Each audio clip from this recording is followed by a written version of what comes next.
A Sea of Sorrows by Bookshope21. Chapter 5, Sea of Monsters. Camp Half-Blood, Long Island Sound, New York, May 30th, 2006. Percy, get water from the lake in order to short-circuit the bulls while I fend them off with the Ares cabin, says Athena, as she and an unknown boy help to defend the camp. Percy summons the water, and he adds the energy to it, which made it into a hurricane. The hurricane caused the mechanical bulls to malfunction, which gave Clarice time to finish them off. What happened? I thought no monster could enter the camp borders, says Percy, surprised, and Clarice points to Thalia's tree. Percy is surprised after Annabeth tells him that someone had poisoned Thalia's tree. Let's go to Chiron, says Annabeth, as she drags Percy to Chiron, where the centaur is packing his bags. For Annabeth and Percy, it was devastating, since Chiron was like his father to them. Annabeth, my dear, I was fired, says Chiron, as he embraces the crying kids, who he has come to see as his own children. Percy drops his bag off in his cabin, and he goes to catch up with Will Solus, when she heard a male voice behind her. So you're Poseidon's blind brat. I am your camp director, Tantalus. You better listen to me, you little brat, or you'll be returning home in pieces, says Tantalus. Percy quickly made his way to the archery area, where Will was shooting some arrows in order to help with the stress. Will, the man who replaced Chiron just threatened me with bodily harm, says Percy, and his voice is laced with fear and panic. Don't worry, Percy, you are going to be safe. I have a feeling that you are going to away from here soon, and that your 4th year will hopefully be normal, Will says offhandedly, as the conch horn sounds so dinner.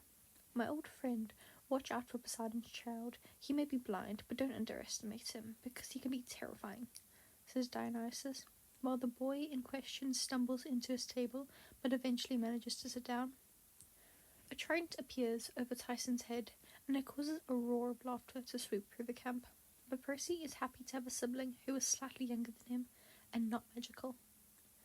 Percy once again saw the green glow wash over the camp, and he was disgusted by the appearance of Tantalus. Campers, we decided to reinstate the chariot races, announces Dionysus, which causes surprise and some panic around the tables, since the chariot races were cancelled because of its death toll. During the campfire, which neither camp director attended, the campers had set up a 24/7 border watch in order to protect the camp at all hours, whether it be day or night. Percy had his patrols with Annabeth, Beckendorf, and Clarice. Percy had been receiving dreams from Grover, and he could actually see his friend. He was trapped on an island somewhere in the Atlantic Ocean. The island had something that attracted satyrs. Percy and Annabeth were designing the chariot together when he brought it up. Well, Seaweed Brain, it might be the Golden Fleece, which is powerful enough to save Thalia's tree, but it has been lost for centuries. The Grey Sisters brought Tyson and I to camp, and they mentioned 30, 31, 75, 12, which doesn't make much sense, but I think they are coordinates to the Golden Fleece, says Annabeth. The chariot is designed with horses and owls on it, and it was designed that Annabeth and Percy would ride in the chariot together. None of the other campers complained, since Percy wouldn't be able to see, and he was good at hand-to-hand combat. On the day of the race, there was an impossibly loud noise of pigeons that had metal beaks. As soon as the race began, and the competitors were around the first bend, that is when the pigeons attacked. Chiron's music, suggests Percy, as Annabeth drives the chariot to the big house. They found a boombox and some cassettes. Percy pressed play and held the boombox up as high as he could.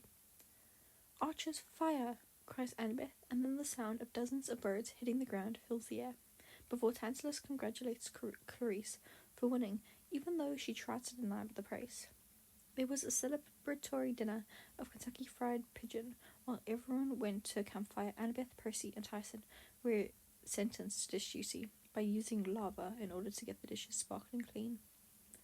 When the trio had finished cleaning the dishes, they went to the campfire and attempted to explain to Tantalus about the Golden Fleece. Tensis keeps denying that the camp is in danger. That is until the whole camp is screaming, "We need a quest! We need a quest! We need a quest! We need a quest!" It causes so much chaos that Percy shouts a spell that he heard on the night his was murdered. Morse Morda. The spell creates a phoenix in the sky. "Percy, what the fuck was that?" questions Beckendorf as the phoenix disappears from the sky. "That was a spell used by Death Eaters. It was warning that the people in the house were dead. I only heard that spell once, but I've never forgotten it. I heard it on the night the Mancles were murdered, and I never want to use it again, because it is an omen of death," says Percy sadly. All of the campers settle down, and it is decided that Clarice will go on the quest for the Golden Fleece that night. That night, Percy couldn't sleep, so he snuck out of his cabin and made his way to the beach. Another person came and sat next to him. "Who is your favourite Greek hero?" asked the man, and he smelled as though he worked in a mailroom his entire life. "My favourite would have to be Tiresias, since he is blind, just like me," says Percy. "Why have you come to me, Hermes?" he questioned, as the man gasps in surprise before he hears snakes asking about rats. "You smell like you've been delivering packages and parcels for centuries, but your heralded staff was the final piece in the puzzle," he explains. "Here are 3 bags. There is a cruise ship off in the distance.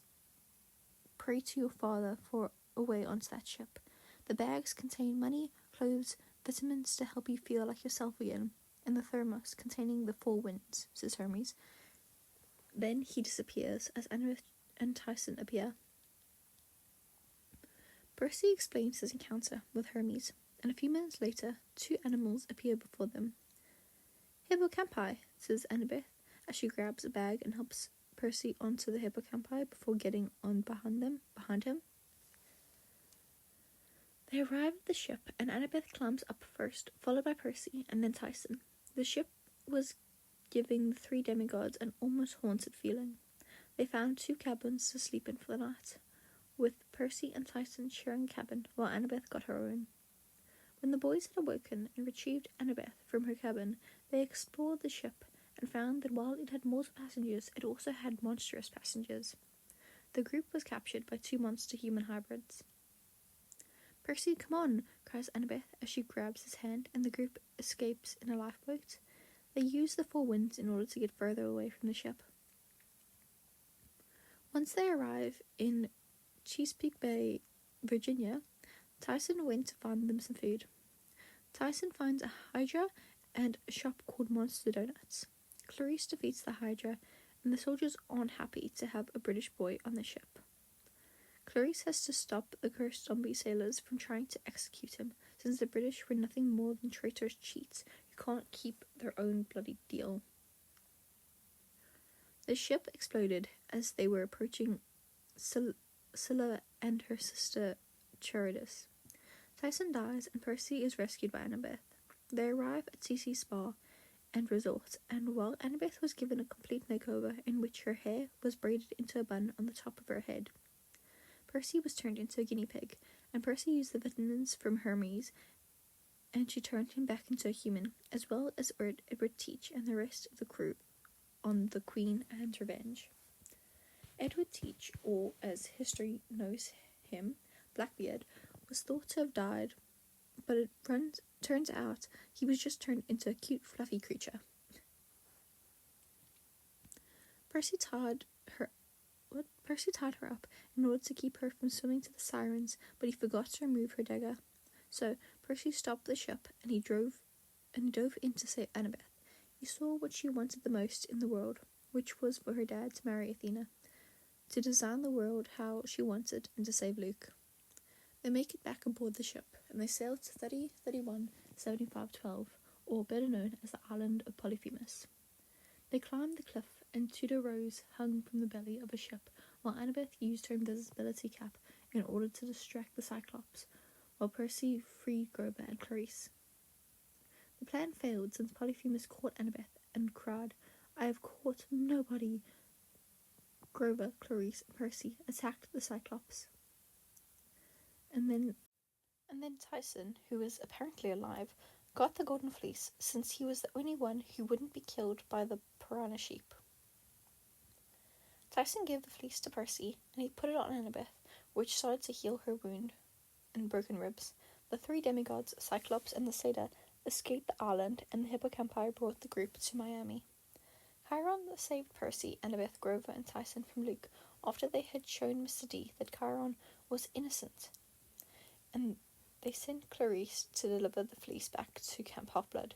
Percy, my boy, Voldemort is returning. When Voldemort returns, he is going to try to get you to join the Death Eaters. Leave England and never return until the war is won, says Chiron, and Percy trusts him. Tyson had created a shield for Percy, which was helpful in the chariot race, which resulted in the Athena and Poseidon cabins in winning the chariot race. After the fleece was placed onto Thalia's tree, Thalia had woken up, and she was surprised to find that 7-year-old Annabeth, Chase, and Percy were now 13 years old. I think we'll be good friends, says Thalia as she hugs her cousin while thinking of a little 2-year-old boy who had once tried to eat a stapler. Percy, are you attending the school that your family attended? Asks Thalia as she remembers her mom once mentioning a school called Hogwarts.